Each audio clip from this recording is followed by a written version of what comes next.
اور ہونے کیا والا ہے. جبکہ دوسری جانب جو پاکستان کے مقتدر حلقوں اور پاکستان کی فوج کے ترجمان کی سٹیٹمنٹ آئی, اس پر پاکستان تحریک انصاف کا بھی سخت رد عمل سامنے آ چکا ہے, اور انہوں نے کہا ہے کہ اسد عمر صاحب جنرل سیکرٹری ہیں, انہوں نے کہا ہے کہ سیاستدانوں کو سیاسی معاملات ڈیل کرنے دیں, D G I S P R تشریح ضروری نہ سمجھیں, اور فوج اور ملک کے لیے اچھا ہوگا کہ اس بار بار سیاسی معاملات کی تشریح D G I S P R صاحب نہ کریں. This is now a very strict statement, a very strong statement کہ جی آپ بار بار سیاسی معاملات کی تشریح نہ کریں, ہمیں اپنے معاملات دیکھنے دیں, یہ ملک کے لیے بھی اچھا ہے اور ادارے کے لیے بھی اچھا ہے. یعنی کہ ایک طرح سے ڈائریکٹلی آبویس سی بات ہے کہ یہ وکالت کی بات آ جاتی ہے کہ کہیں یہ وکالت تو نہیں ہو رہی امپورٹڈ حکومت کی. تو یہ ایک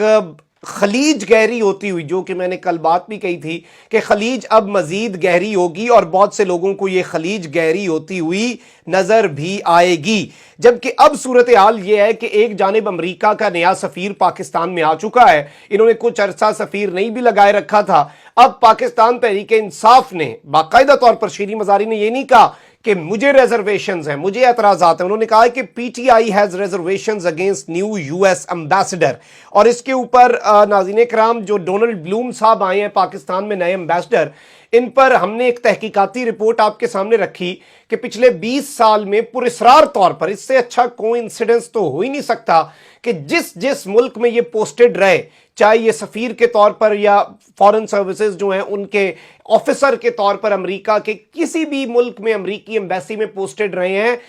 پراسرار طور پر ایسا اتفاق آج تک نہیں دیکھا. وہاں پر یا تو ان کے جانے کے بعد رجیم چینج ہوتی ہے, یا یہ رجیم چینج کے بعد لانچ کیے جاتے ہیں ٹو آپ کہہ لیں کہ اسے مزید سٹرونگ کرنے کے لیے, مضبوط کرنے کے لیے کہ بنیادیں ٹھیک رہیں. اور یہ رجیم جو ہے, اور وہ ساری رجیمز جو چینج ہوتی ہیں وہ امریکہ کے حق میں ہوتی ہیں, امریکہ ان نئی رجیم سے خوش ہوتا ہے. تو اب پاکستان تحریک انصاف نے بھی ان صاحب کے اوپر ریزرویشنز لگا دی ہیں, اور امریکہ کا ایک سفیر جو ہوتا ہے, اب اس میں انہوں نے کہا ہے کہ اب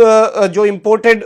فارن منسٹر ہے اسے فارن منسٹری میں ملا ہے. یہ جو نیا امریکن امبیسڈر ہے, the foreign office did not issue any statement or pictures of the meeting. یہ کیسے ہو سکتا ہے کہ یہ نہ کیا جائے, اور بلاول کو خود ہینڈ پک کیا گیا ہے, اس طرح سے اٹھایا گیا ہے, چنا گیا ہے امریکہ کے رجیم چینج کے آپریشن میں, اور یہ بیسیکلی ڈپلومیٹک نارمز جو ہیں ان کا بھی جنازہ اٹھ رہا ہے. تو اب یہ صورتحال کافی زیادہ ان کے حوالے سے خراب ہوتی جا رہی ہے, اور پی ٹی آئی نے بالکل سوالیہ نشان لگا دیا ہے کہ ہمیں اعتراضات ہیں, ہمیں تحفظات ہیں اس نئے امریکی سفیر پر. جبکہ دوسری جانب ناظرین کرام, army chief general Qamar Javed Bajwa China گئے, چائنا میں بہت بڑا پیکج بھی ملا, اور ملٹری کو ہمیشہ وہ ریسپیکٹ بھی کرتے ہیں پاکستان کی, اور یہ ہسٹری رہی ہے,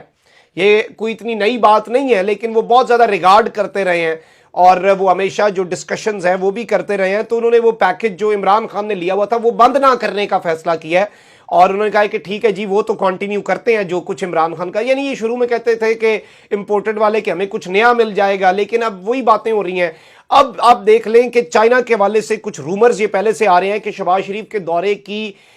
سر توڑ کوششیں کی جا رہی ہیں, ایڑی چوٹی کا زور لگایا جا رہا ہے, لیکن شہباز شریف صاحب جو ہیں ان کا دورہ چین نہیں ہو پا رہا. دوسری طرف سے شہباز شریف صاحب ایک آدھ کانفرنس میں بھی شرکت کے لیے ہاتھ پاؤں مارتے رہے, لیکن وہاں پر بھی ظاہری بات ہے بہت سے اور ایشوز بھی ہیں. اب یہ کہا جا رہا ہے کہ عمران خان صاحب کے دور حکومت میں ان کے وزیر خارجہ اور اس وقت پاکستان تحریک انصاف کے وائس کیپٹن شاہ محمود قریشی کو, یہ رومرز ہیں, اور لیکن یہ رومرز امپورٹڈ حکومت پر کسی بجلی سے کم نہیں ہے کہ شاہ محمود قریشی صاحب کو ترکی اور چین کی طرف سے, یا پھر ان دونوں ملکوں کی طرف سے, یا پھر ان میں سے کسی ایک ملک کی طرف سے انوائٹ کیا گیا ہے, آلدو یہ فارن منسٹر نہیں ہے. اور اس کے بارے میں کہا جا رہا ہے کہ یہ ایک آئی اوپنر کے طور پر ہے, اور بہت سے صحافی اب یہ دعویٰ کر رہے ہیں کہ چائنا جو ہے وہ ظاہری بات ہے وہ سی پیک کا کلوئر تو نہیں اس وقت افورڈ کر سکتا, one belt one road initiative کا یہ لاسٹ ایک آپ کہہ لیں کہ آخری اینٹ ہے اس پوری دیوار میں. اور ظاہری بات ہے کہ رشیا, ٹرکی, چائنا کی جو الائنس بن چکی ہے, اور اس الائنس میں پاکستان بھی ایک بہت بڑا حصہ تھا. تو اب یہ بات ہو رہی ہے کہ نیوز اس وقت سرکولیٹ کر رہی ہے کہ چائنا اور ترکی نے پاکستان کے سابق وزیر خارجہ شاہ محمود قریشی کو انوائٹ کیا ہے. اب کیا ڈسکشنز ہوں گی, کیا معاملات ہو سکتے ہیں, یہ ساری کی ساری چیزیں بڑی اہم ہیں, بڑا اہم رخ اختیار کریں گی, اور دیکھنا یہ ہے کہ یہ اونٹ اب کس کروٹ بیٹھتا ہے. کامنٹ سیکشن میں رائے کا اظہار ضرور کریں. اپنا بہت خیال رکھیں. اللہ نگہبان. پاکستان زندہ باد.